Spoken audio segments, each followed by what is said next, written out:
All right, welcome to the. Oh man, do I big balls it and instead of saying the first Weeaboo Hell of the new year, say the last Weeaboo Hell of the year? Fuck it, I'm editing this thing tomorrow. Welcome to the last Weeaboo Hell of the year. I'm going to fucking hate myself later. I was about to tell you. I'm going to be so mad. What was it, like the Seinfeld joke about morning guy and evening guy? I don't think evening guy's gonna hold back. I think I'm going to find like a cross burning in front of my own house that I set. You sure that it's not like morning guy? Like you're saying right now, this is a problem for morning guy. God.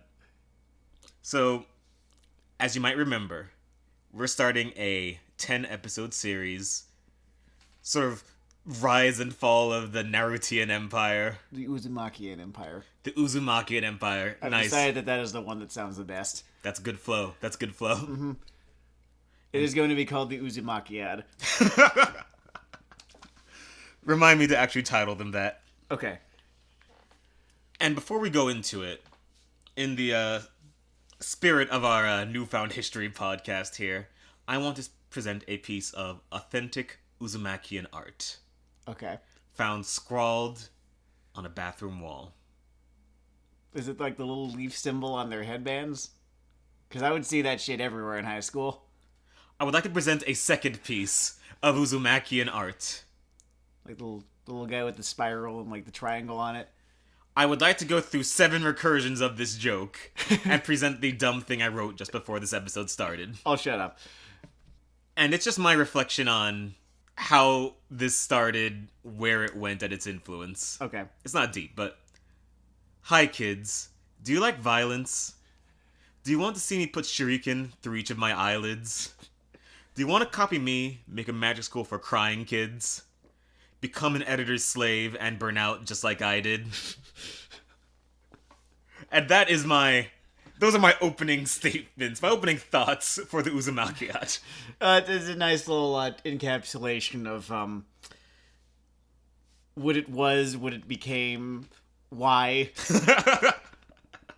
But I don't want an encapsulation. I want a deep and lengthy exploration, and that is why I have committed to this thing, to doing this thing. And I think it's one of your better ideas, actually. I don't want to hijack Well, we'll see. We're only on episode 1. If we hate ourselves by episode 5, that'll be my fault. Oh, mother. If you think we were not taking a break around 3 or 4 for 1 or 2 episodes... Yeah, we might need to do that. I just know that I get behind on my reading, so momentum is going to be good. That's fair. That is super fair. So, not to hijack the structure of this, because you're usually way better prepared than me. I'm a little bit better prepared today. Just a little bit. But, since this is a whole long runner thing, I thought it might actually be cool in this first part to sort of zoom in on the pilot of this whole thing. Like, just the first... Literally the first chapter. First chapter, yeah, I was actually thinking of doing that. But before we do, I just wanted to share some introductory thoughts. Aye aye. So what I've kind of learned in my years in the Weebosphere is that everyone has an opinion about Naruto. Like, of the big 3, which is to say Naruto, One Piece, and Bleach, right? Mm-hmm. I don't know if there's a new big 3 now because only one of them is still running, and like it's hard to arbitrarily impose 3 on it when that was a very specific moment. It was a very specific, period of time there. Again, a lot of this feels like we're doing a history, rather than something kind of like the core episodes that we did where, Anyway, I think out of those 3, it is the entry most talked about in circles outside its central fan base. Like, there's going to be all sorts of chatter about One Piece by One Piece fans, but I think, like, you are either into One Piece or you are not. I think you can know enough about Naruto without actually being into it, and thus there's a lot more conversation about it by people outside its fan base. I think there are 2 really big things at play there. Mm-hmm. One is that I think Naruto is inherently the most divisive. Yes. I think it's probably the one that changed the most throughout its run. Actually, a case we made for Bleach there, but it... I know, Bleach was always itself. It just kept getting worse as the premise kept wearing thin. That's right, but... Or wearing more and more thin. It definitely did change quite a bit. But Naruto, I think you can feel a transformation in the lens, and I think that treats different people differently. Sure. Like, I also think that, and this is the very boring part of my brain, but there's a flat-out marketing thing where Naruto was just better distributed and sold to Americans. Could be. That's not something that I was thinking about as much, like the way that it was marketed versus how Bleach / how One Piece was marketed. I think One Piece... I mean, One Piece is almost like Chinese people and Star Wars as far as Americans go. It's interesting in that way that One Piece, sort of whatever popularity it has found stateside, has been kind of in spite of its marketing rather than because of it. Like, they never even tried to get Americans to like One Piece. They just kind of found it anyway and decided, this is the patrician one. I don't know. I'm never going to read it. I don't have that kind of time. I don't even know how I have the kind of time to read Naruto. I would describe it as bouncy. Yeah. In, like, every possible way, or yes, that was also a pun. Just making that a was booba joke was, here? Okay, that was cool. also a pun. Okay, yeah. But also a description of how I would call the positives of that thing's energy. Gotcha, yeah. So, yeah, no, while One Piece, right, is either beloved or avoided, in my case, kind of the latter, no one really seems to hate it. Unless... that's what I was getting at. I don't think that anyone actually seems to hate it. And Bleach is mostly thought of in the same way that we think about Game of Thrones, in which it was this giant thing, and it's gone now. It's gone now, and no one really talks about it anymore because they don't really feel like it's worth talking about. Discussions about the Orange Ninja are still very much alive. With that Game of Thrones line, by the way, a little back patty for you, but interesting division in our instincts. After saying Bleach is kind of remembered like Game of Thrones, I would have just put my hands up and said, laugh, bask in me. Enjoy that for a few seconds. No, you could just rewind the podcast 10 seconds if you were laughing. And like I'm not even expecting that you were. And now I have to draw a comparison between Arya gets the kill and the heart. Just the moment in either work that just sucked so fucking bad that it was impossible to ignore how shitty it had become. So, you know what's weird? What's that? I think Arya gets the kill may actually be worse than the heart, because the heart isn't thematically poisonous to its core work. So there was this trope that kind of no longer really exists on TV trope called the dethroning moment of suck, right? Right. The opposite of the crowning moment of awesome, right? The moment when a show reaches its absolute fucking nadir. When everything that was good about it has become bad, and this is the moment that most encapsulates everything that has gone wrong. So Arya gets the kill, right? Both, thematically and from a story structure point, like, both of the threads have been completely lost, nay, abandoned intentionally for store value, right? Whereas the heart, I think the conversation about Bleach was just how fucking lazy its writing was getting, how lazy its art was getting, and here it is, an entire page of both lazy art and lazy writing.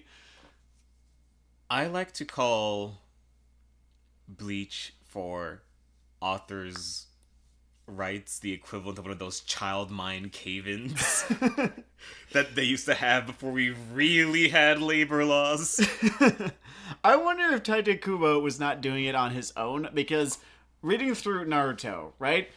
He talks about his assistants all the goddamn time. He's got a half dozen of them, at least, at any given time. There's one of them when he draws by himself, his work looks so much more like Toriyama's. Huh. I know, I was like thumbing through the assistant sketches while I was doing this reread. Because, those are kind of fun. I don't read his whole, like, autobiography that he sort of pens throughout, the run of the thing, because I don't really have time. I'm trying to just get the fuck through this because we've got an episode to record. Fair. Maybe if I find it interesting enough to go back and reading it again. Jesus Christ. No, I don't think I'm going to do that. But if I did, maybe I'd read it then. But I'm not going to, so I won't. This is what I'll put for the autobiography things. I don't have a deep point about this, but I read a bunch of his snippets, and I can understand how he is someone whose exact burnout levels could get through all 700 chapters of this. Okay. Like, he's someone who, at least in his own construct a mythology and sometimes just take people on face value on these things, because why the fuck not? Yeah. He's someone who at least has like enough of a long time love of manga. Sure. That even the Jump slave minds, there's a certain appeal to him that might not be there for a Kubo who is cognizant that he is a human being with rights. I just love that Shonen Jump has sort of become, to the Weebosphere, like Kessel in Star Wars. It's just that place you don't want to fucking end up. It sucks there. You don't want to go there. Fucking Monkey's Paw Land.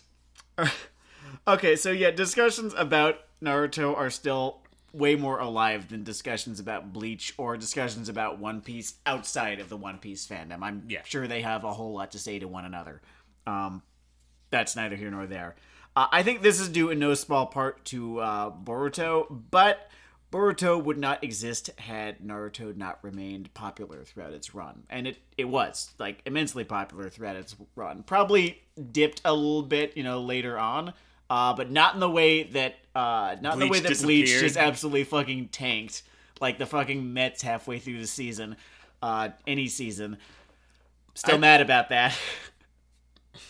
It's a funny thing. A fun comparison might simply be peak "We Own the World" Pokemon versus cultural institution Pokemon. Yeah, it kind of settled in. Yeah, it's no longer the like gigantic mega fad that it was in like the late '90s, but it's just kind of part of the cultural tapestry now. I like that. Yeah, I wouldn't characterize it as like a decline in like the hardcores for Naruto. As far as I could tell, they were in it for the whole ride. Yeah. Point of comparison: I actually have an intelligent young friend who is super into Naruto, so he's sort of a bit of my perspective on what a lot of the fandom is like outside of whatever insulting strawmans we come up with throughout this run. And there will be a couple of them. So at least that's my perspective on. I don't think the sort of, I don't know, the dedicated sector declined that much. No, probably not. But it's like general peak definitely did die, sort of with Toonami in a way, which is a distribution. I want to say like what, sometime after we graduated high school. Maybe around the time that we graduated high school. And, let's see, because he's one of the 200 people that actually listens to our podcast, sorry, dude. And moving forward. So I said that it remained popular throughout its run, and I said popular because that much is definitely not in question. Now, is Naruto good? See, that's where the meat of the issue is. Like, there was a moment where Naruto was synonymous with anime fandom cringe. Like that, it was just the show that you thought about. It was the jumping on a fast food counter. Exactly. I guess it's not really indicative of its overall quality. Like Rick and Morty, it was a very good show with one of the cringiest fan bases of the last decade. If not the NFTs might be probably the cringiest fan base of the last decade, but Rick and Morty. Okay, well, NFTs is a bad example because there are moral questions. There are moral questions. Okay, Elon Musk. Yeah, okay. Somehow managed to be a cringier fan base than Rick and Morty. Good going, guys. And it is guys. It takes work. It's guys and Grimes. Only not anymore, I guess. All right. This is a podcast about how nice a person I am, by the way. But Naruto. It is a series that definitely has its detractors for reasons unrelated to its fandom's propensity for headbands and vests, and wearing them to school. God, 2009 was a weird fucking time to be alive. When we are at a runtime in an episode where only our fans are listening, I'm going to tell the Sand Village story. It can't be in this episode. It has to be further down. It has to be further down. Like, this needs to be a treat. This needs to be a treat. Alright, so I used to count myself among its fans back in the day, and then among its detractors after one case of fight scene blue balls too many towards the end of the anime's Orange and Blue era. I was gone before he switched fandoms from Astros to Giants, although good for him. The Giants have actually won a World Series in their existence. Yeah, the sort of discernible eras in the whole Naruto thing are a odd thing almost unique to it. Like, I think about, I don't know, other combat manga that ran fucking forever. Like, in my head, I sort of break Naruto down to, like, 4 spheres, right? Like, to me, it's like basically Pre-time skip. early. Then to me, there's a like sort of post-tune into time skip kind of blob of it. Okay. Then you have time skip iffy era, and then era of Naruto. Okay. I don't want to render judgment just yet. Because I haven't even gotten there yet. I haven't even gotten where I am in the manga. I haven't even gotten to the time skip. Fair. Oh, interesting structural note on our perspectives on this thing. Sam watched a whole lot of it up to basically like a little past the time skip, as far as I can tell. A little bit before the time skip. A little bit before the time skip. Yeah. And then fell off. I actually did not watch much because shonen adaptations to anime have this pacing thing from hell. But I have read a ton of it through various archive binges and 4chan threads over time. So I'm a little more familiar with the dips and waves. Sure. So less concentrated focus, I guess, and more I have like a lot of dots. There was and now we're both rereading these in 70 chapter blocks. So we're talking about the manga right here. So I'm actually going to give all the Naruto fans out there who like love it and think it's great, I'm going to give you a gift. I'm not going to give you shit about filler because I'm reading the manga. I'm not going to give Naruto any shit about anime filler because I'm not watching the anime. I don't have that kind of time. So I'm going to judge it purely on what Kishimoto wrote. Just the 702 chapters, and then we will probably watch the movie that he wrote at the end of this, if you're good. Oh, he wrote one of them. Okay. Yeah. Cool. When it comes to filler, I've had this recurring line on this podcast about how much I prefer seasonal anime. And I realize that it is just me feeling holy freedom from what used to happen to certain action shows. Yes. That's kind of the fun of playing Bleach game, is that sometimes, if you're really good, you will come across one of the barely animated, not just poorly, but barely animated filler episodes. Dude, it's like popsicle sticks of drawings on them. The fucking dude doing the snake dance that one time. I mean, you were drunk, I was drunk. You remember Snake Dance Guy, right? Dude who makes snakes appear and they do a little dance. It's so good. I don't even remember what the fuck that arc was. Alright, Okay. but Kubo's had his lumps on this show, so let's... Yeah, that wasn't even his fault. He didn't write that. He didn't. Alright, so nowadays, whatever wounds were there, inflicted by Naruto and all the filler, even pre-time skip, and, just flashbacks and talking. Whatever wounds were there have long since healed as I moved on to other shit. There were better series, and there were much, much worse ones. But Naruto, both its appeals and its flaws, remains a fascinating subject to me. It was long and expansive enough to feel like it had its own history, sort of the way that the Roman Empire did. And that is the way that I like to examine it, less as a critic and more as a historian. Just hunting for Cicero? That being said, I am no less free of bias than Gibbon was. There will be a few, hey, that's stupid, why'd he do it? More than a few, honestly. But I want to try and examine this from, I guess, a historical perspective, or the history of manga and the history of shonen manga specifically. Yeah, we're interested in the overview. We're interested with the... I shouldn't say we. I'm interested in sort of the influences coming in and the influences shooting out from this thing. And I want to think because it's like a fucking prism. I want to think about its contemporaries too, and its children. I mean, Naruto, near as I can tell, has 3 children that everyone knows about. There is Black Clover, its failed son. There is Boruto, its legitimate heir, I guess, who he's kind of daddy's favorite. And then there's My Hero Academia, who sort of left home early and then made a respectable name for himself, and will only admit that he's Naruto's son if you ask him. Made a respectable home for himself. But he's like Bryce Dallas Howard. Tried to do something outside of the shadow of its father. I would describe it more like a comic Kate Bishop, not the show who's kind of a cock up in an amusing way, but the comic Kate Bishop was sort of better than Clint. Well, she's got it more together than he does. Yeah, more together, but nods to his influence and respects him. There is a mentorship, but her life is just better. She's not the horrible glutton for punishment the way that he is.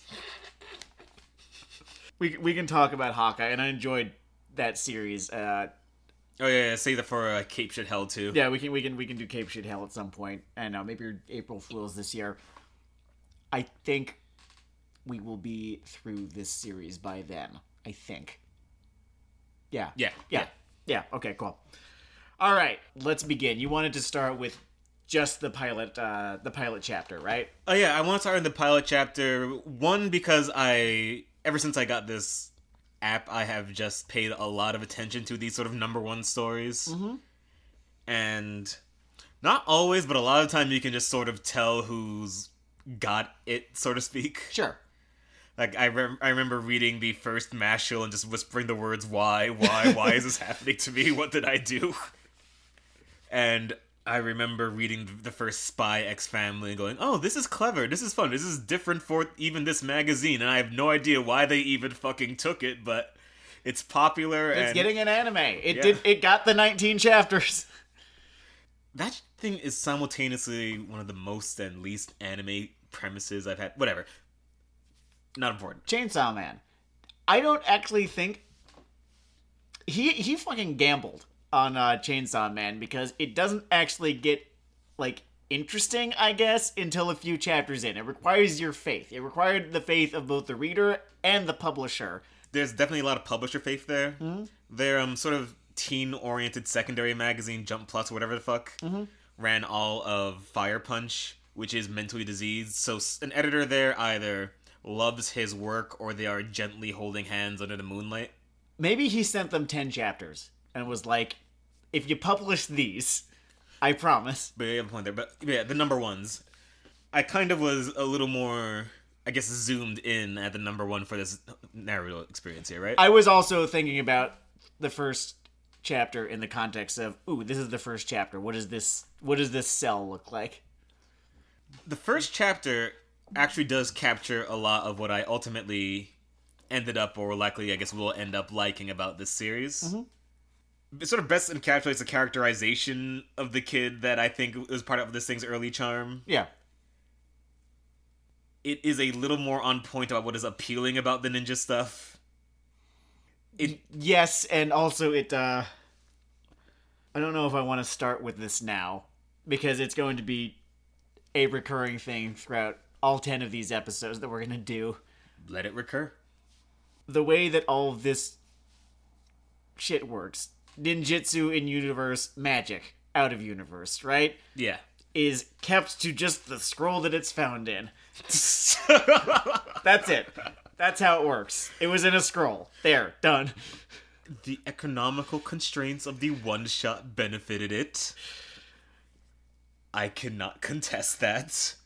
Wow, would he have just made better movies? Whatever. Could be. Maybe he needed less time. I know, I heard that the last is good.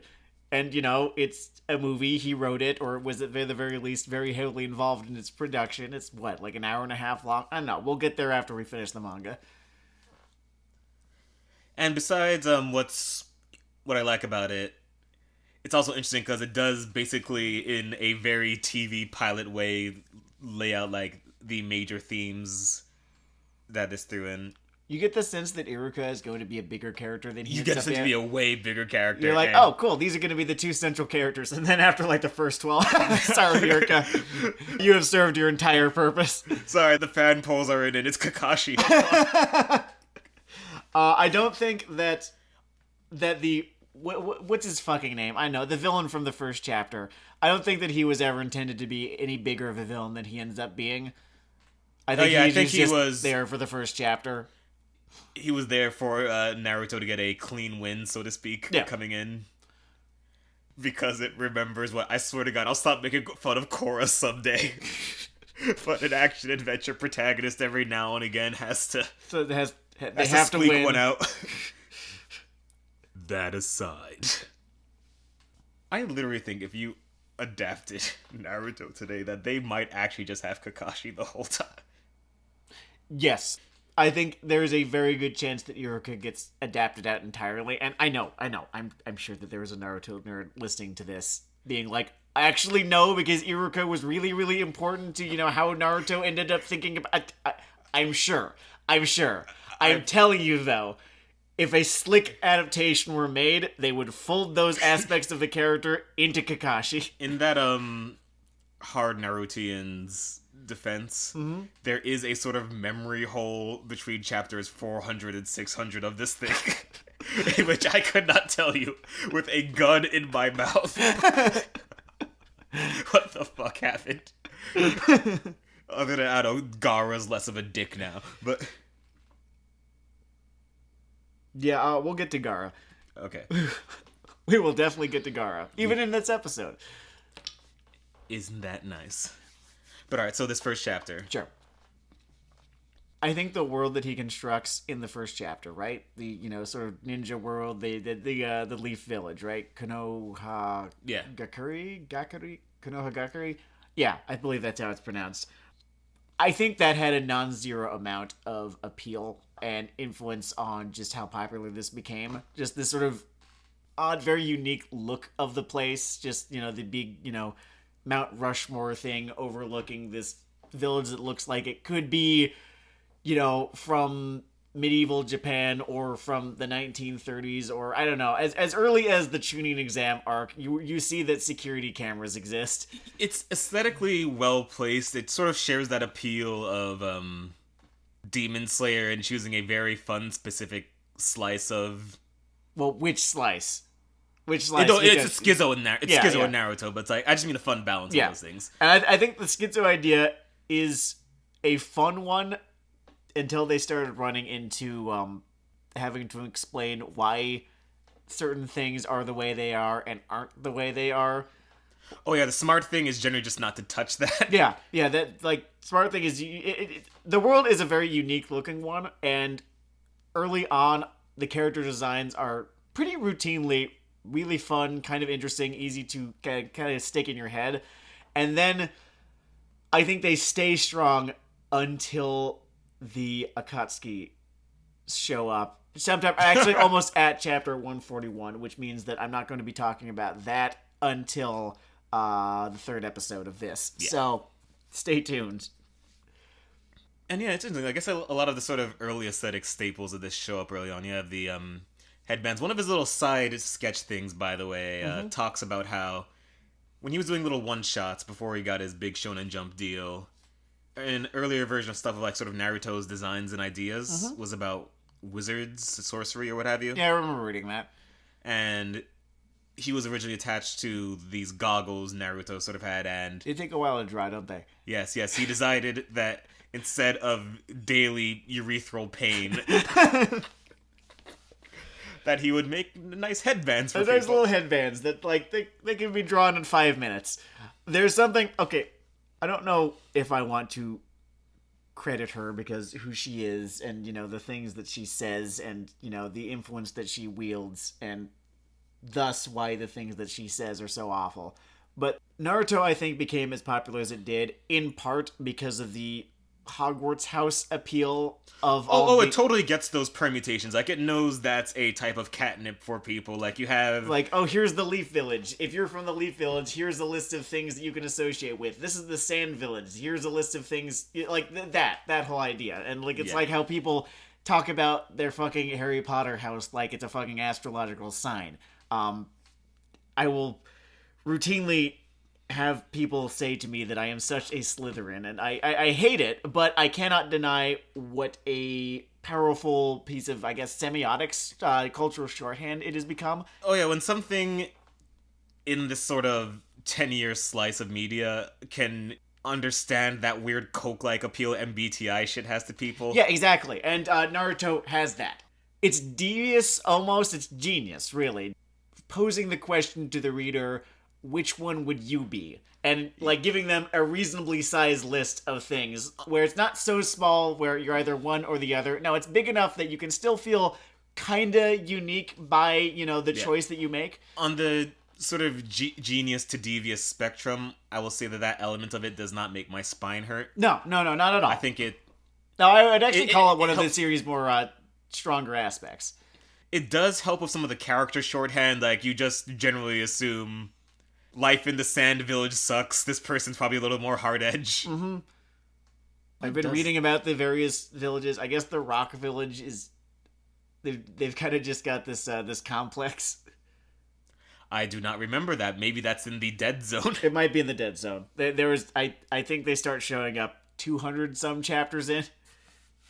I remember when the rapping black guy shows up. I thought it was so fucking stupid. I didn't even think it was racist. This is like, what? Like, I was just stuck at rapping ninja. I couldn't even. Like that, the thought, you sort of had to get through the aneurysm. Yeah. That caused. Moving forward. That's great. So, pretty early on, like I want to say less than 10 chapters in, we are introduced to Sasuke and Sakura. Two characters who have been... Oh man, has there been some capital D discourse about both of these characters. Sakura is a really interesting one to talk about. It's really wrapped up, the whole discourse around her by people over time, in the fact that anime nerds are not good at talking about women. And amidst all that, it's also easy to miss that her character also does actually, in fact, suck. It's not the Breaking Bad thing, where there's actually a decent idea behind the character and it like makes sense of the economy of the thing. Like, no, man, Sakura's a fumble. Like, Yes, do we want to start by talking with her? We already seem to be. I read this one bit of commentary once. I'm not going to credit myself with coming up with this. Where, like, the whole Sakura hate-dem, right, is a result of the hyper-exposure of Naruto over the period of 15 years, and hyper-exposure over, I want to say, the period of, like, when the anime started coming out. I think that was, like, 2003, 2004, to roughly 2010 or so, right? That was like the highest period of, or not that was the sort of peak period of Naruto hyperexposure, right? I think there's something to that. Hear me out here. Think of Garfield. Just anodyne jokes. Yeah. And let's imagine there are 3 core pets instead of 2. Fuck normal, no one cares. Mm-hmm. Garfield, anodyne food jokes. Odie, anodyne butt monkey jokes. Yeah. And they just add a fish that farts loudly every time it's on the page. And, like, you open a newspaper and you actually hear and smell the fart. Well, not every time. It's I don't love the analogy because Sakura does not actively blow in the way that her hate-dem sort of seems to think that she does. It's just that you've got Naruto and Sasuke, right? Two extremely active characters who, for better or for worse, like, take an active role in the way that the story goes. And then Sakura, who is always there, but never actually seems to be doing anything. Most of the discourse is over how she's not as good. Like, that is one of the primary things. Now, early on, the whole deal is she's the smartest one of the 3. And then something happens to her character, which does her a disservice that never goes away, which is they introduce Kakashi, who is also smart and learned, and thus she has no reason to be anymore. Also, when you say someone's like the smart one, the idea is, they do smart things, they notice things, yada yada, that's their function in the story. The way he writes fights, not incorrect, you can totally do this. Mm-hmm. But pretty much the way he writes fights, the winner is pretty much by default the smart guy. They figure things out, they deconstruct their opponent, they see what's happening. He is into the whole, like, puzzle box versus puzzle box shit. Sure, yeah, like, it's the JoJo model. Her getting the shit whipped out of her often makes her look dumb. Stupid. No, none of this is incorrect. And that sort of comes into play in their cell dynamic because Sasuke's whole ace thing, killer app guy, often just involves fucking Sherlock angles or whatever. It's that, and I think every time they give Sakura a niche, they then introduce or have already introduced someone who's better at it and has more to do with the story than she does. So, which actually gets me to my better Sakura metaphor. Sure. As you might have known from watching a fair bit of Weeaboo Hell, listening, who gives a shit? We're never doing the video format. I edit over so many flubs. Oh, sometimes I'll just say like really terrible stuff that I just take out. Not important. What is important? I also watch a lot of wrestling. Mm-hmm. And I can't unsee it now. Sakura just keeps getting stuck with death gimmicks. Inner Sakura. Okay, yeah. Is like a one-off joke. Or could be like a one-off joke. I guess people thought it was funny and that's why it kept being there. Who are people? Introduce me to people. I know, fans. There's a lot of them. Okay. Here's how much of a black hole the whole Sakura thing. Also, because she keeps getting buried like a wrestler often does in combat. That's not the word. How big of a black hole the Sakura discourse is. Mm-hmm. It is also eating this episode. So I want to zoom out on the dynamic here a bit. Sure. Because for maybe 40 of the chapters here, Kishi's very interested in building building this triangle of these three. Yes. So the thing that he does more skillfully here, and later on it becomes, for thousands of years there has been a dichotomy of two, is this thing that people enjoyed so much in Naruto. And it was a thing before. People enjoyed it so much in Naruto, it just became a general anime thing. Mm-hmm. But just the schlub and the ace. But like the hardworking, overcome the whatever schlub. Okay. And like the guy born with everything, perfect, but born still with it, kind of. Yeah, so you're Naruto and you're Sasuke, respectively. Yeah. I had just negative psychic leftovers of it. So I was surprised to come back to it and find when I was reading these 70 chapters that I was not bothered with how it was presented or executed or anything. I'm interested in seeing, is that hype backlash? Is that a change in me? Or does this just get way worse? I think it gets way worse.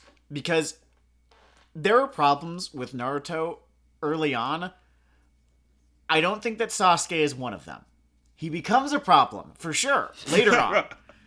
Oh, absolutely. But insofar as the first 70 chapters that we're talking about right here, he is effective in what he does. He is effective in the role that Kishimoto has given him. Sakura almost immediately becomes obsolete as soon as she is introduced. Which her second death gimmick, and it extends to a lot of girls in the series, but particularly for her. Yeah, that's a pattern, actually. We can talk about that. She gets the teen girl squad, I have a crush on every boy. And yes. It's certainly one way to use your character real estate. One of the ways in which Sakura is defined early on, and in truth throughout the entire run of Naruto, is as an object of desire for no less than 3 characters. I remember. The sad thing is, it's not even a bad emotional beat in isolation, but for someone who is going to be a relatable thread of the thing. Mm-hmm. One of her early burials, in Wrestling Speak again, is when she comes out to Sasuke after one of their early interactions, say, man, isn't Naruto McDeadparents a shitbird? And he gets to go over, because he's like, actually, losing your family sucks ass. And I know the rules of drama, they're kids, whatever. Mm-hmm. But I keep using the term burial because I'm hearing like, how's she supposed to come back from this? Yeah, they did her dirty. If there's one problem that starts early and continues on up through the 700 plus chapters that this manga ran, it is the Sakura character, who I'm going to sort of compare her to Mako from Legend of Korra, in that in concept there is nothing wrong with her character. You just sort of, and I don't want to use too much wrestling speak here, because I was about to say that she just keeps doing jobs. But every time someone needs to suck for something else to happen that needs to happen, she is almost inevitably the one who is given that unenviable task. And it does... It's a rough place. Pretty irreparable damage to her credibility. in ways that I do not think that she deserved. And this is sort of a microcosm of what happens with the entire female cast in Naruto. I'm trying to think of who the exceptions were. The funniest one. Mm-hmm. The first or second line that Kurenai lady has in this, someone interrupts her, but basically, actually you're wrong. Let me just make sure that it's clear that you suck at this, and I know better. Which made me sort of laugh my sort of gonads off in the metastructure thing, but who are the exceptions? Well, let's to talk memory. I could be wrong. Well, let's talk about the female characters who show up in the first 70 chapters. Oh, yeah, that's one. Yeah. There are 3. All right, so we've got Sakura, Ino, And Hinata, Jobber Sound Lady. 4, I guess. 3 characters who, like, Matter. are there, who are there throughout the series. Jobber Sound Lady goes away pretty quickly, and she, not really to her credit, she jobs as hard as the other 2. The other 2 sound trio. Oh, Uncle gets some time and also jobs. She jobs, yeah. But Ino and Hinata, right, are also kind of defined by, like, their inadequacy and their sense of inadequacy. We don't get so much into Hinata's interiority in the first 70, but we can not yet. We can cross over it, though. It doesn't matter. No, she doesn't fight Neji until after the first 70, right? Yeah. In the sort of starter 70 here, it's more about her having this whole shrinking Violet thing with Naruto. And here's a weird thing about manga and anime. Mm-hmm. I don't know if you got this. It's not its fault because this is time. Mm-hmm. In terms of semiotics and presentation, today everything about her keeps making me think we're gonna do a yandere thing. And I know we're not because I've read this. Maybe. It's just really funny. I'm not sure that I got that from her. Or at least I just keep on thinking it would be great if they did, but not great. But Hinata's a weird character. A little bit. You were making a point. Yeah, I know that.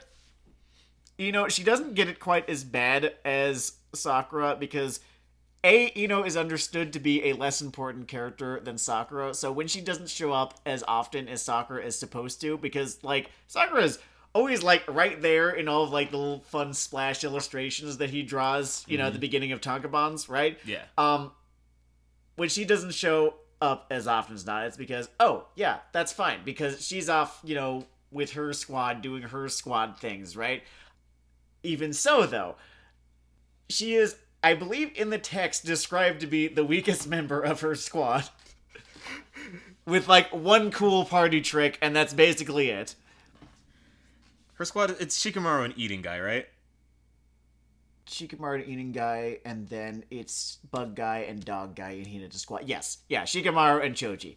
So, taking the time to establish her as the weakest member of her squad is funny to me, because she has, like, a focus fight. And Eating Guy is right behind 1010 on the characters he just decided he didn't give a shit about. Which I get. Mm-hmm. But yeah, the thing with the female characters you were saying. Yeah, they all get that. They all fucking get that. Like, we could go into Hinata and Tsunade, especially after in a third episode when we're going to talk about her. I think it's an interesting, very specific point in the development of how we treat sort of women in these kids action adventure things. Oh yeah, absolutely. Because it's so it's very much of its time. It's very much of its time because it's past the point where they are just not there. Like, he's not Bakiing where they just disappear from the environment. Or, like or even part 3 of JoJo Part 3 where there is only one named female character who shows up for more than one episode. And they're past the point in, like, the sort of fantasy bracket where they're not, like, involved in Magic World fights or whatever. Mm-hmm. Because Naruto's, like, in this sort of early slot where they are there and they have fights and places in the hierarchy, and those places aren't great. They are done dirty. Yes. It's, you could compare it to, like, the Divas era. if we're gonna continue making wrestling references here. Yeah. Yeah, not to jump ahead, was there a girl in Akatsuki? Yeah, one. There was one. She didn't show up until way the fuck later. Her thing was origami. It's not interesting. To be fair, that organization, he said, like, yeah, brother, shark guy, explosions. Plants. Fuck. Plant. This guy makes jokes, I guess. He's pain. He's got like a lot of body. Sure. Origami? I know. There is an issue with this series that I refer to as combat grass whistling, which is he will come up with a gimmick that is not interesting, and then he will go on about this gimmick and how interesting it apparently is. All right, so I'm gonna reel it in for a sec. And yeah, absolutely. I'm gonna reel it in a sec because we're still going through the core triangle here. Yeah. So yeah, that's Sakura's thing. That's all Sakura. weirdness around the girls in this, right? She like he thinks that having them be there is all the work that he needs to do, and it's just not. It's almost worse that they are there and suck than if they were just not there at all.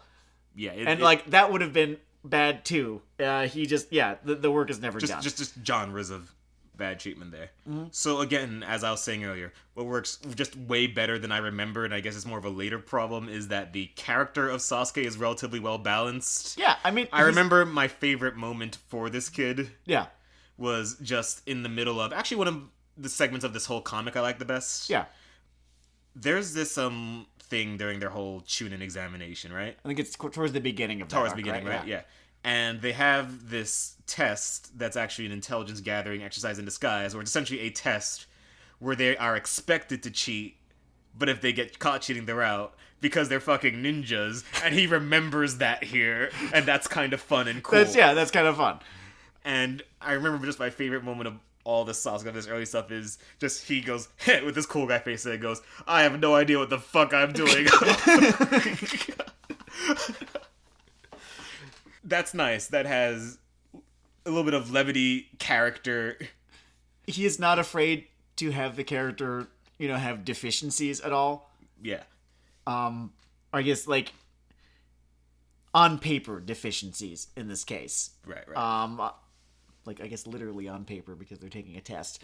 But, like, something that he ranks lower in, right? Later on, there seems to be some amount of hesitation, when presented with the idea that he is bad at anything.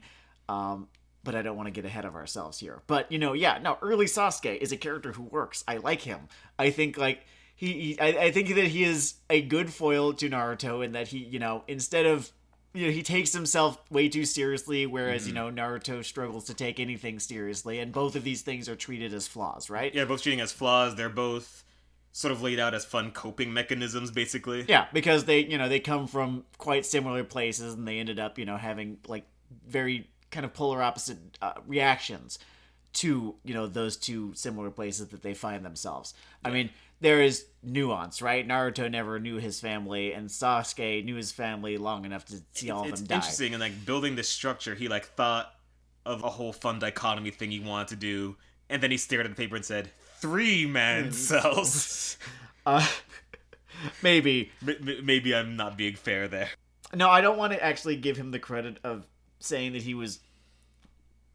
Because, like, from the beginning, he was not doing enough work with Sakura.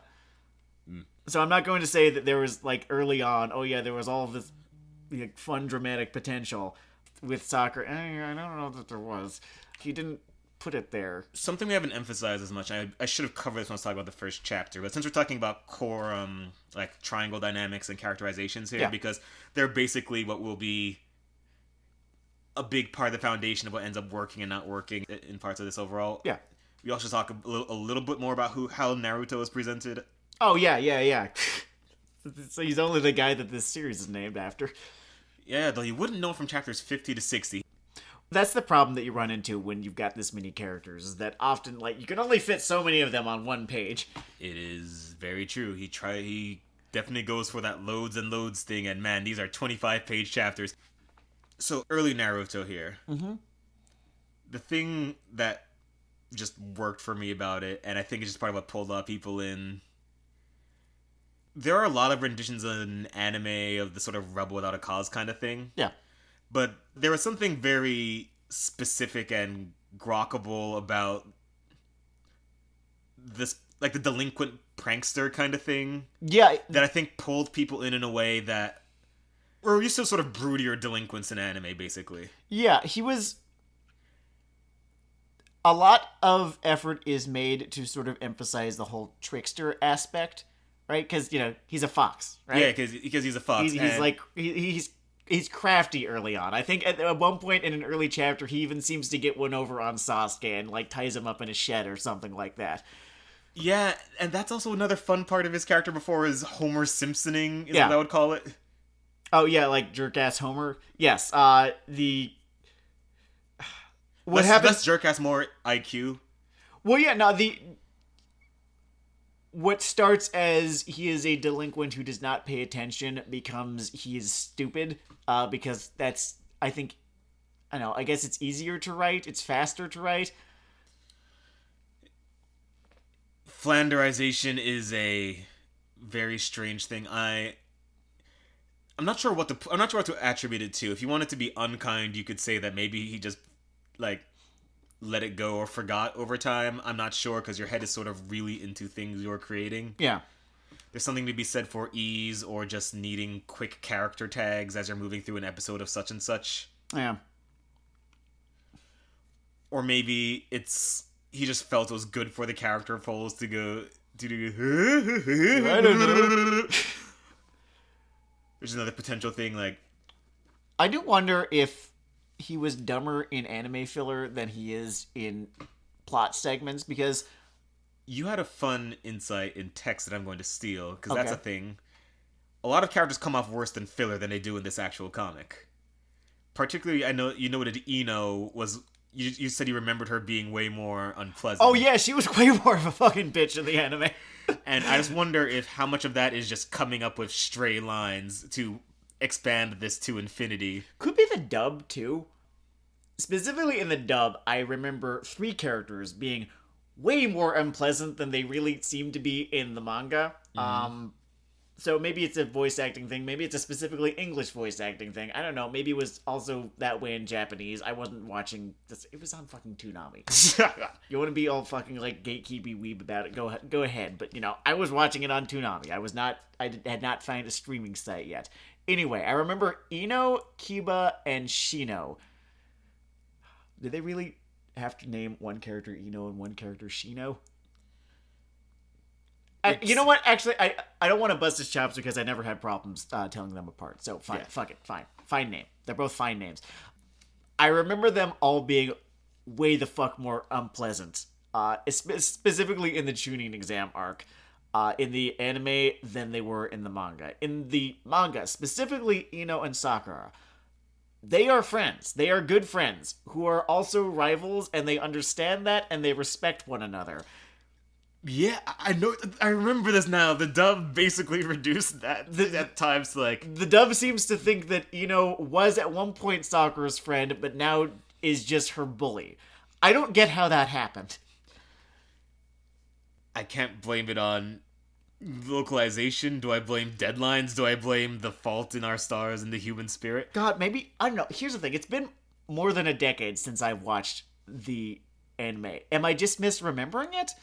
That's no, possible. That was like a really specific thing, though, is just how unpleasant these characters were being. Like, you would think that Kiba had been bullying Naruto for years, but it seemed like in flashbacks they seemed to hang out, like, quite a bit, and he was, like, doing the usual amount of, like, combat taunting during the two of their fights, you know, in the second round, third round, whatever of the Chunin exam arc, but, like, not, like, an unreasonable amount. Not like to the point, like, you're useless and you'll always be useless, and here's Neji to say the same thing but in a different voice. Well, let's consider the era of that. Okay. Because this is from a wave of adaptations that were occasionally chastised for taking liberties, sometimes to the work's detriment. Yeah. And this could be... Obviously isn't on the level of, say, I don't know, turning a fucking One-Piece gun into a weird spring-loaded hammer. What the fuck? Yeah.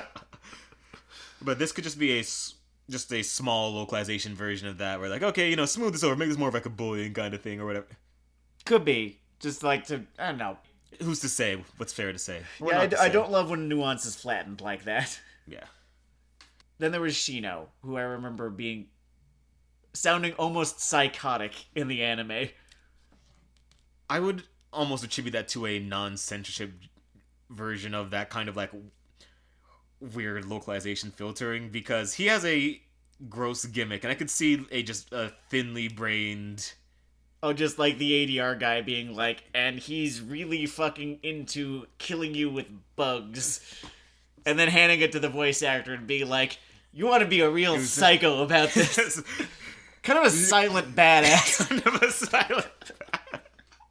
Speaking of a silent badass, he goes over way more in this than I remember. Yeah, no, Shino's kind of a fucking G. He's got a really good win-loss ratio. And for the last wrestling comment I'll make in the next 40 seconds, it just reminds me of, like, his specific balance of screen time and win-loss ratio reminds me of, like, when there's a visitor from another promotion. Like when Jon Moxley goes to Japan. Yeah, that's like... He'll always go over in Japan. So basically just goes over until, like, there's some hotshot they want to get into the upper card. And then, he will let them go over, and then he will go home. But I'm going to have to read through it, but I'm going to keep a tally of Shino's win-loss ratio throughout this entire thing. Because I'm pretty sure that if you look at the numbers, at least for the era that I was watching, he's up there. It makes sense. Alright, so we're talking about... In the first 70 episodes, we are introduced to Orochimaru, and we need to fucking talk about this guy because he's going to be important until well after the time skip. So there's something they did really early with him that I liked. What's that? And it's because I have a silly sense of humor, but just a good joke. Yeah. Anko, his former protege or whatever, is trying to do like a I'm a sick fucking guy spot with the tongue thing, and he comes in with his fucking crackhead long magic tongue and does a better version of the same fucking thing. That made me smile, and she's just put off by it, which is cool. Fucking Anka. Dumb thing with that, though. Dumb thing with that. Or maybe it's just a fridge thing. Maybe I shouldn't worry about it. Maybe it's a general ninja thing in their world. As it goes on, he's pretty much tongue man and known for it. So I really have to ask what his former protege was thinking with her brain meats that she did not make him the second he pulled that shit. Yeah, no, could be. Maybe it's just that he decided to do that more as he, went on writing it, and thus, in retrospect, it doesn't make as much sense. Fair enough. Or maybe you could just headcanon it. He's super into this human modification nonsense, and he just did that to himself over time. Well, one thing that I kind of liked about his character, and he does it at least twice, in the first, during the Chunin exam arc and into the arc after it, where... probably even more than twice, probably like 3 or 4 times, where it will turn out that some character who you thought was another character was actually Orochimaru in disguise. And given that this is a show about ninjas, that's a cool trait for an antagonist to have. It is. There is a certain complaint. I actually don't share it super strongly because I think it's a little prescriptive, and this thing is long enough that it could sort of layer its villains. And Shonen is often known for just layering villains anyway. But a lot of people felt that he could and should have been the main antagonist, and I get that. I think that this is a case of people having trouble expressing a different feeling. He still was when I dropped the series. I know that he did not stay the main antagonist, but I think that it's maybe just a misplacement of the fact that where we ended up was underwhelming.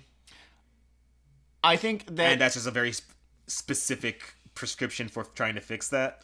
See, I think that his motives were not interesting enough for him to be the main antagonist for the series. I thought that he was a good antagonist, but not a good the antagonist.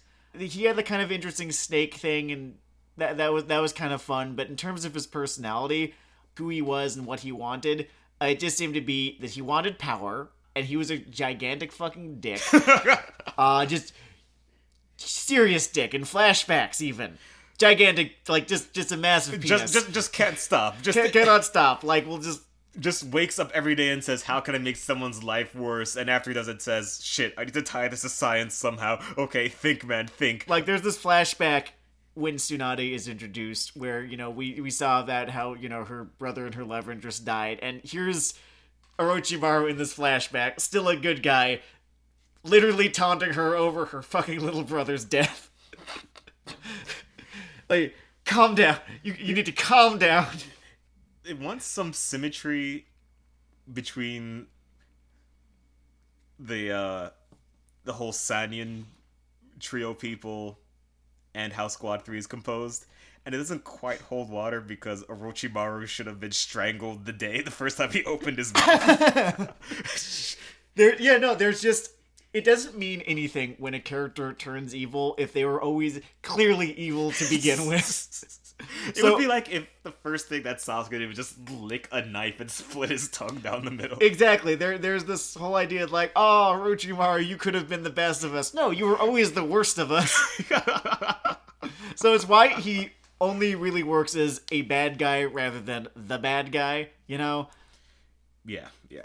There's also this thing involving Orochimaru that they are doing in these first 70 chapters that becomes the seed of problems for later, is that I do believe that Kishimoto wrote Sasuke, wrote Naruto, like the former was going to turn evil eventually, and they were going to be, you know, like that was going to be. I don't at get the the heart feeling that was not the plan yet. It's like structurally that was in there. Always going to be the plan.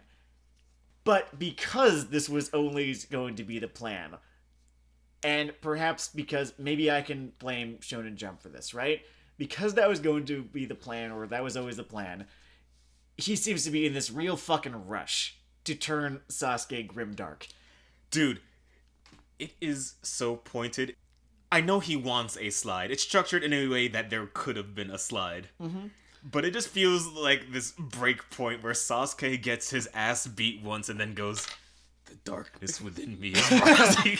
I'm like, who are you? Exactly. It's starting as early as the Chunin exam arc. I think one of the reasons that the Land of Waves arc with, you know, the swordsman guy and Zabuza and Haku, right, is as well regarded as it is because you get to see these three characters in their element before all of the problems that end up consuming the series, or at the very least tarnishing it, become apparent, or even terminal.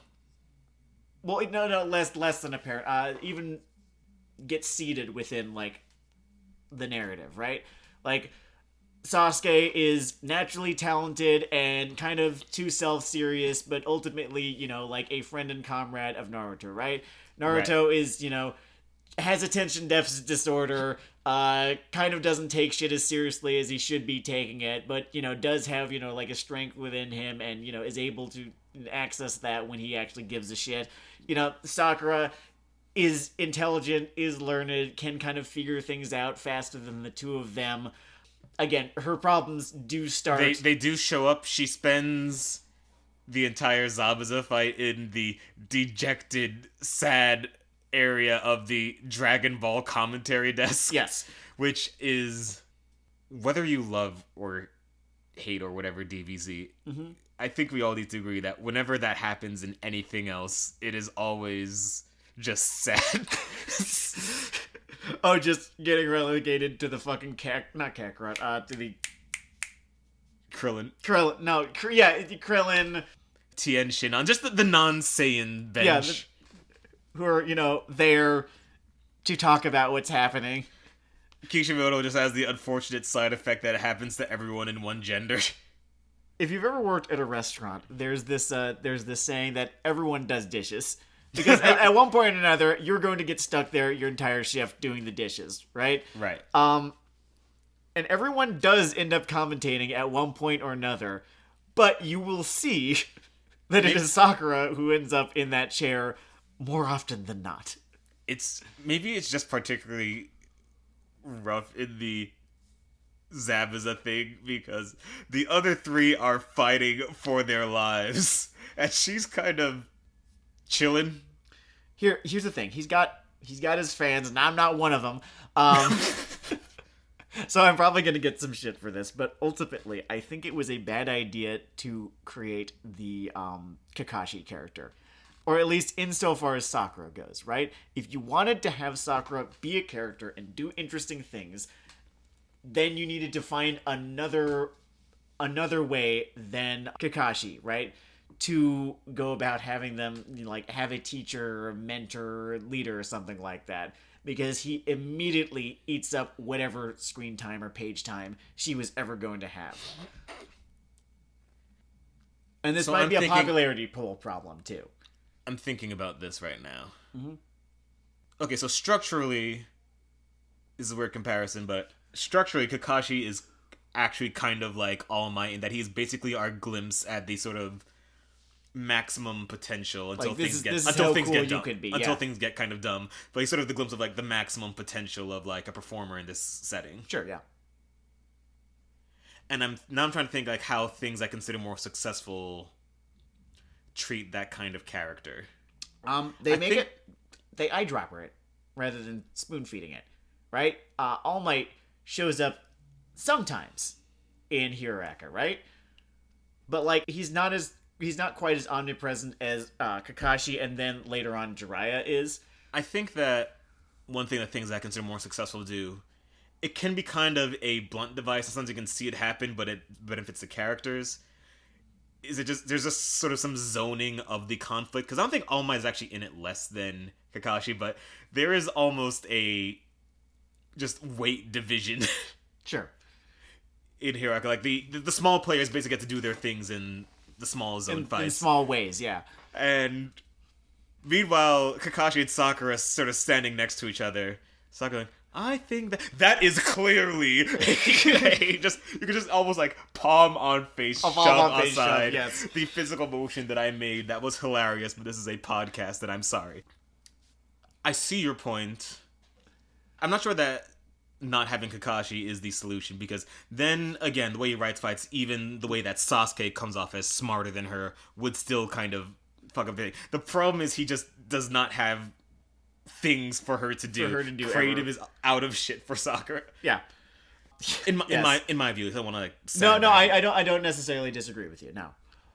As far as I'm thinking of like whether Kakashi is good or bad for this comic, I think I actually disagree with you in that I think the things that are wrong with this I don't think they're exacerbated by his presence, and at least he's fun enough. But when I think of what the problem you pointed out, there is some evidence in your favor, because Jujutsu Kaisen takes heavily after its forebears. Yeah.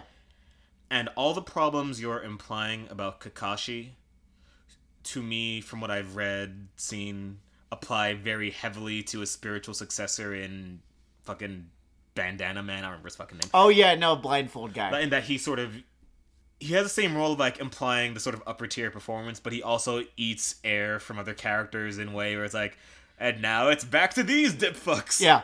I cannot remember if that problem gets worse in later chapters. We're gonna see. Insofar as what I have read, it does not, mostly because Kakashi's role ends up getting kind of eclipsed by Jiraiya's role up until the time skip. And then after the time skip, I'm aware of some stuff that happened after the time skip. There's a little bit less emphasis on Kakashi's role as mentor than there is on senior compatriot, I think. Yeah. And I think that's one reason it's interesting or important to try to break this down into sort of 70 chapter bits. Because I think if you look at the whole thing, we wouldn't be thinking about this as much, but we would be all over the place. I want to remind you people, by the way, 70 chapters or something is a lot of something. It's a lot, yeah. There's at least one entire arc kind of fit within that, right? The whole Land of Waves arc. Yeah. The bridge arc. And a lot of that arc takes place on that bridge. I think the other reason the Land of Wave things is so well remembered is it's just a taut for its standards thing. Yeah, the story, has a beginning, middle, and end, and it never seems to outstay its welcome. Although I do remember them dragging shit out in the anime. Like, remember like that thing that happens that kind of still happens in adaptations of manga, where the last few minutes of one episode will end up becoming the first few minutes of the next episode. Yeah. Attack on Titan did that for a little while when there was not a whole lot of material to work with. I've noticed that they don't really do it anymore. Naruto did the fuck out of it, such to the point where when I was watching it, I would literally just skip ahead 3 minutes every episode because I knew it was just going to be a recap of the last episode, and often longer than 3 minutes. It's, man, that was economical shit right there. So because I did not have to deal with that, I had a whole lot more fun with the Land of Waves arc this time around. We've been kind of going on about this series and its problems and its deficiencies, but I do have fun reading this overall. Actually, so far. You know what? I think we should, just because we are negative fucks and sort of shadow future things are going over, and there is a lot to enjoy here. Mm-hmm. I think maybe we should just specifically lay out positives. The positives? Naruto is an extremely entertaining character. Naruto's an extremely entertaining character. Like, there's nothing that I really actively dislike about him. Really, I think like it's sometimes a shame when they like lean on the whole he doesn't get this yet because he's dumb thing. I don't love that, but they don't really do it as often as they did in the filler episodes of the series. So when I really enjoy this kid is when it's constructed as he is super impetuous, rather than dumb. Yes, and like when this series is at its best when they remember that. It's weird because I don't like it when it's on a text level, but there's a thing that just works well continuously as a subtext level, in that this is supposed to be a silent, cynical, dejected world, and he just is not that guy and refuses to be that guy. And that's a fun idea. That's a fun characterization that works. Yeah. The character designs are so fun. The character designs are a lot of fun. Kishimoto has a good eye. I was just going to say, as a general, I don't know a technical term for this, but he has a good eye for just aesthetic hooks for things that like you can kind of fixate on and be like, ooh, that right there is really fucking cool. Like Naruto's. I'm gonna give some examples that I thought like really fucking worked. The entire design of Naruto's face headband, it all comes together really well in like such a way that like it is as easy to sort of not fixate on, but like, I don't know. It's like Mickey Mouse. Yeah, I was actually going to compare it to like cartoonists because like he basically just knows conveying like character information through visuals pretty well. It's a strength of the series. And just like fun like visual ideas in the character design, like Gaara's gourd. I always thought was just a really cool idea for his character design. My joke about this series and the positive would be that Kishimoto knows how to accessorize. He does, yes. Gaara's gourd, the whole sunglasses hood combo that... Oh, wait, it's not a hood yet. The sunglasses collar combo that Shino has. Yeah. That kind of deal. That kind of thing, the... Shikamaru's hair. It's so dumb, but I like how it looks. The fucking fan. I love the Tamari fan. Oh, Tamari fan. Yeah, the Tamari fan is really cool. Like, if I think about it for too long, like, what? But no, it works for me. I don't know, man. I'm a weep. While we are on the subject of Shikamaru, I'm gonna just be upfront with my biases right here. Shikamaru is my favorite character in this manga. Always sort of has been. Like, even when I got down on Naruto, I always loved him and his character and, like, the way that he was. And there's this one particular... chapter that we're going, or not chapter, there's one particular page that we're going to get to in the second episode that I think is probably why, but just his not being into any of this. I want to settle down with an average wife, run easy missions. Have kids, have them take care of me when I'm older, and then die happy, hopefully before my wife. It's very enjoyable. He has that voice down pat, and he doesn't get it's me bendered. No, he doesn't. They, for whatever reason, they're way more careful about the way that they use him, and that he is always sort of, he never becomes obnoxious. He's always allowed to feel like he's not getting overexposed. Not overexposed. Like, he's not getting his credibility sacrificed so that, you know, this antagonist right here can feel like more of a threat. I guess the TV tropes term is warped. It's rare that I see that happen to him. He's a really well done side character, and He just has like an attitude. It's not that amazingly complicated. He's not that complex of a character, but he has like these simple elements that work so very well together. Little things that probably just made this thing more toyetic and more of a money machine in terms of how good he is at these little accessory things, like the windmill shuriken thing. Yeah, that's fun. I like that. He knows the whole ninja setting has a lot of opportunity for him to just flex that. Yeah, no, he does like a whole lot to make the world that they live in very visually interesting. Like from the design of, the world itself to just the various props, I guess, accessories you were saying that everyone kind of just has. I think his strength in that area even sets up some of the amusing cringe that came from the community because he came with the fun little hand sign thing. Oh yeah, people do that sometimes. People would do that sometimes, or like the little running look he liked to do. People would do that. Run with your hands behind you, and like that became like the Area 51 joke. Yeah. People just could not grasp the difference between like fun cartooning tricks and the world that you and I live in on a day-to-day basis. The headbands. Yeah. Oh man, don't. You're not going to want to wear those. Like, even today, I think it is kind of socially unacceptable to wear a fucking Naruto headband out. It's kind of incredible. The one exception is, like, there's the kind of drip option where, like, if you have a snapback that has, like, a Naruto headband plate on it, that is acceptable right there. But the actual headband, no. Oh, what an epoch.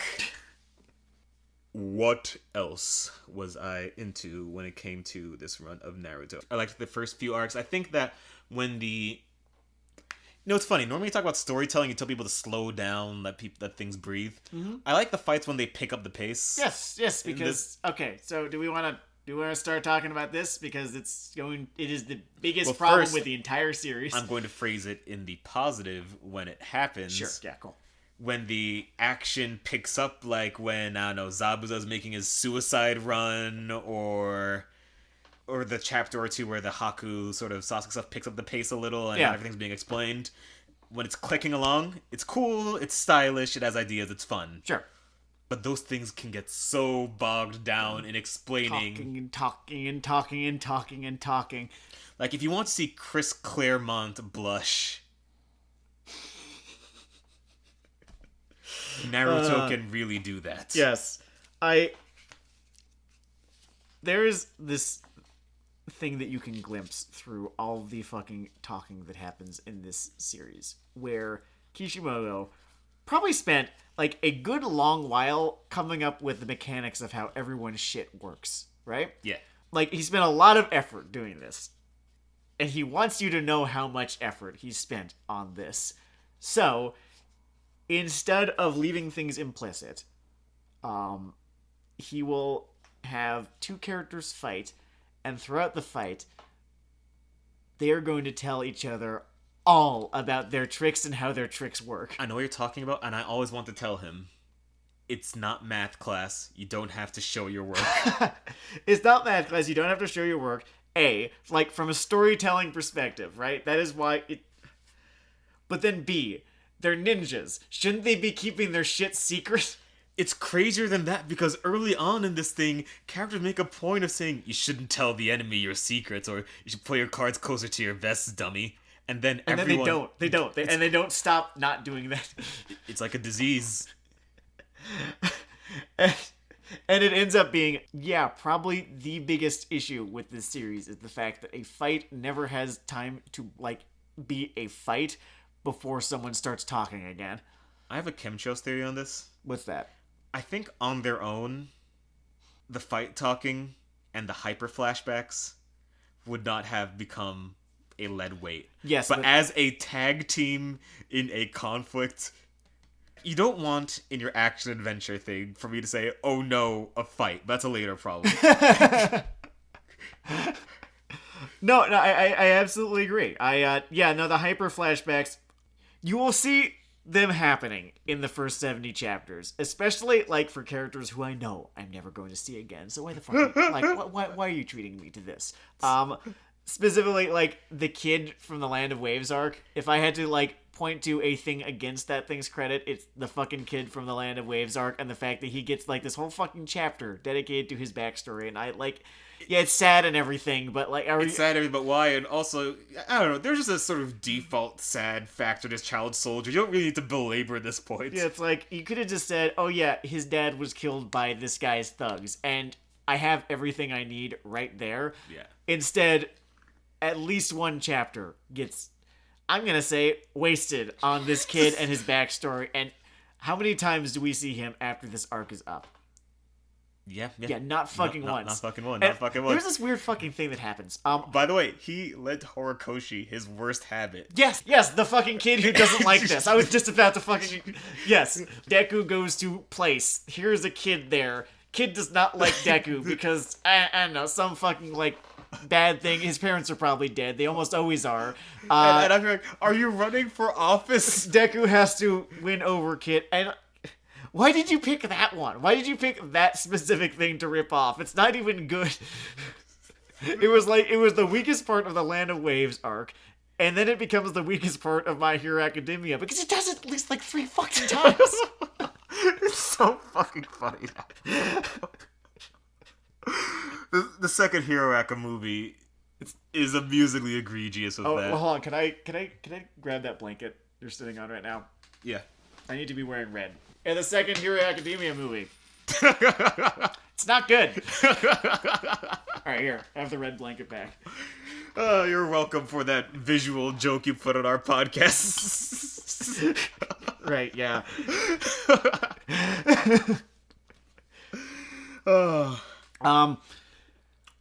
I don't want to refer to TV tropes a crutch amount of times, but there is this thing that they have identified called franchise original sin, which is when the problems that become well known about the franchise, or the things about the franchise that it becomes well known for that are bad, are there really, really early on while it was still considered good. Yeah, that's one of the more amusing tropes that seeing it in motion like that is. Well, it's great because that's why I like that this is a reread rather than a first time read. I mean, a lot of what I cover, a lot of the material that we end up covering is going to be the first time that I've encountered it. Besides just its reputation. Right. Because I know about most of this series through its reputation, but like this earlier segment, right? It's with the benefit of hindsight and knowing what the problems end up becoming. Because, and again, a lot of this can be blamed on filler episodes of the anime, which overutilize both flashbacks and, you know, talking.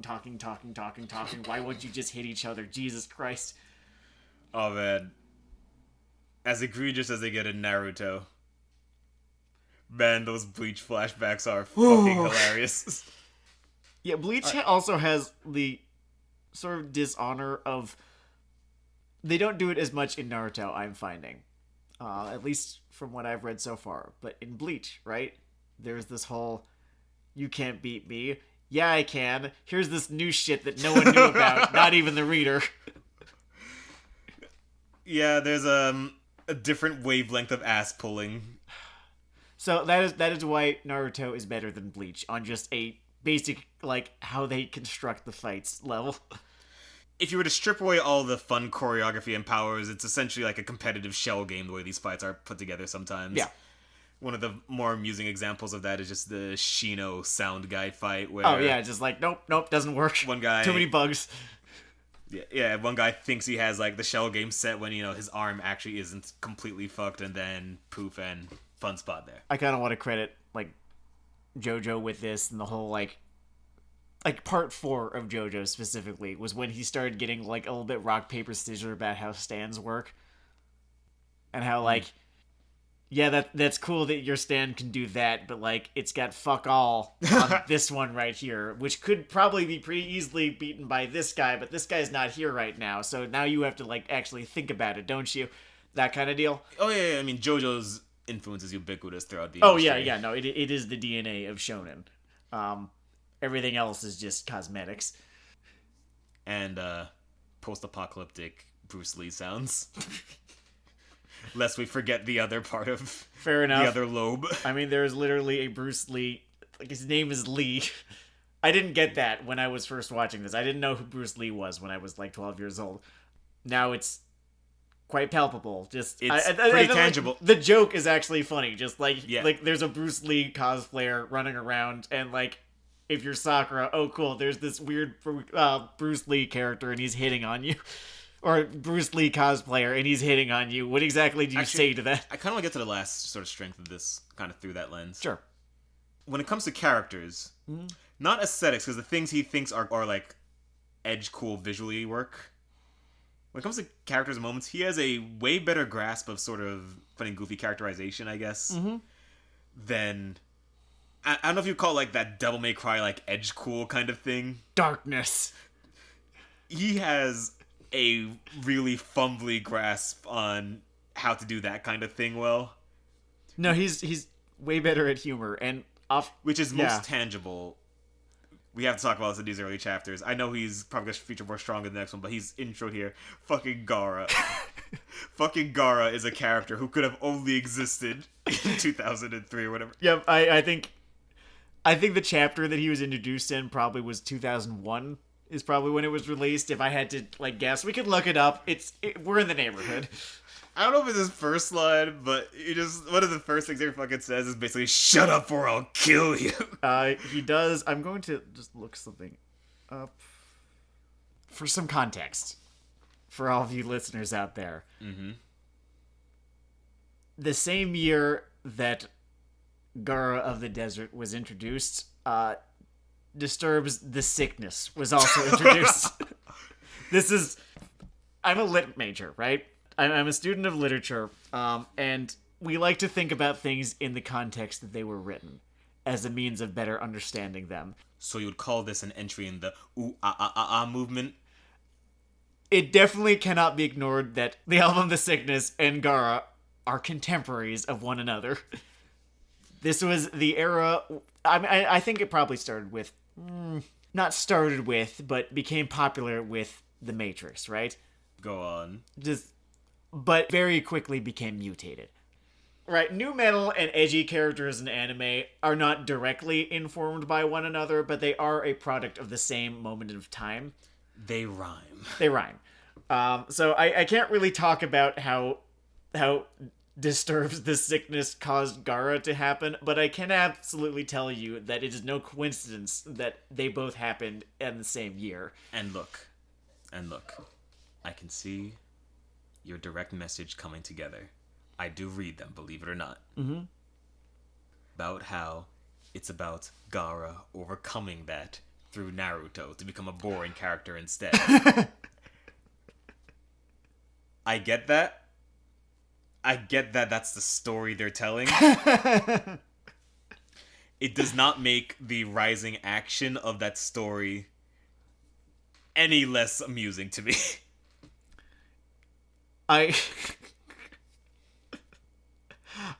We don't get Gaara's backstory yet, so I'm not going to spend too much time on that yet.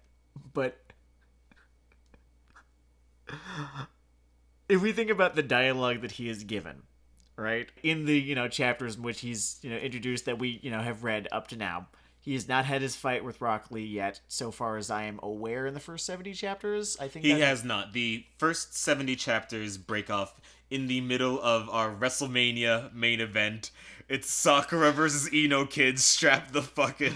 Alright, so we haven't gotten any action from him. Well, we've gotten a little bit. We've seen that he's extremely fucking dangerous, right? And he really just wants to keep I'm sorry. There's very little that separates this character from Leto Joker in my head. There's no other character in fiction that I can more quickly compare him to as a shorthand than Jared Leto Joker. And that's not something that you want. If you drew him in a different style, he could have easily fought Spawn for one issue. He could have fought Spawn for one issue. He could have been a Blade antagonist in one of the Blade movies, yes. By the way, in the positive column, I feel like I would be remiss not to mention this as we are talking about Gaara of the what have you. Mm-hmm. The sand thing's cool. The sand thing's cool. He's got a here the idea behind his character, and he's this evil counterpart to Naruto. He even has a similar hairstyle, right? Right. Right. His character design, the sand thing, the gourd, they're all really cool. He had his fans back in the day, Probably still has a couple of them, although they're quieter about it now, I'm sure, because there's just other shit happening, right? This is not a condemnation or anything like that. There's a whole lot about his character that is cool and does work until he opens his fucking mouth. Yeah. If memory serves, I'm looking forward to see how we deal with the next issue. But wasn't just sort of spot-wise the whole Rock Lee fight with him supposed to be a high point? It was a pretty good fight. If there was an issue with that fight, it's that no one ever shut up. You know what I don't fucking get about that, by the way? Rock Lee has the simplest powers in this fucking comic. He moves fast and he hits people. And it's somehow let in with dialogue. They had to explain the gates. Look, we'll cover that in the next episode. Okay. But yes, Gara is really, really cool until he starts talking. I think he did have the advantage of having a really good voice actor in the dub who did a whole lot with the material that he was given. So there's a point for Mr. Liam O'Brien. I think he's actually on Critical Role now. So there you go. He's there now. There's a moment I want to talk about because I'm sometimes very drawn to just talk about things that aren't necessarily bad or good but weird. Mm-hmm. The first 70 chapters of Naruto have the weirdest motivational speech in manga history. Hear me out. Okay. After that cool test, love that test. Mm-hmm. Good shit.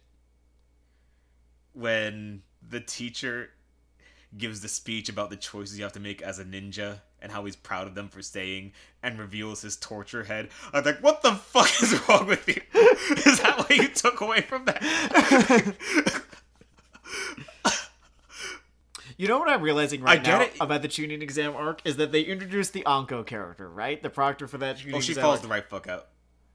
And they even give her a connection to Orochimaru. Like, they give her, like, this little into the narrative, and he does nothing with it. I don't know. It's like I'm... Every time he has a chance to do right by one of the women that he writes, he will not fucking do it. He had a very straightforward ABC thing laid out with the fucking Anko Orochimaru thing. I don't know if she's just drawing, like, one piece in the air like fucking Bret Hart or something. Okay, if it's ever addressed again, it's too little too late. Yeah, it's kind of a bizarre one, really. God. I don't remember if the Tsunade thing goes anywhere, because she's introduced right before the Great Chasm. I will talk about her in the third episode. Ooh, that was a... I like the tone of that. It sounds like someone with something to say. Maybe one or two things. It sounds like someone with some content. Alright, so... This has been fucking great.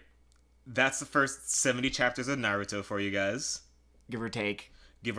I hope you got a good idea of the shape of thing up to this point. I hope there's not too much that we left out that you wanted us to talk about. Zabuza is a fun villain. He's well regarded as a villain in the, sort of... He's well regarded, he's well remembered. Fandom. His big sword looks cool. It's a pretty cool big sword, yeah. It was cool enough that it just sort of kudzued out into there must be 6 other in-setting guys with cool swords. Okay, I'm getting backhanded. And one of them is a shark. Yeah, no, there's... we need to not get ahead of ourselves here. Yeah, maybe I should have stopped at 70 chapters. I just know that I get behind on my reading. It happens. But thank you for listening. Oh, absolutely. I hope you enjoy this. I enjoyed doing it. I hope you enjoy the last Weeaboo Hell of the year. Why did I do that? Why did I fucking say that? What is wrong with me? Stupid piece of shit. Like, this is either going to be embarrassing or painful. There's no in between. Thank you for listening to Weeaboo Hell. It's Weeaboo Hell.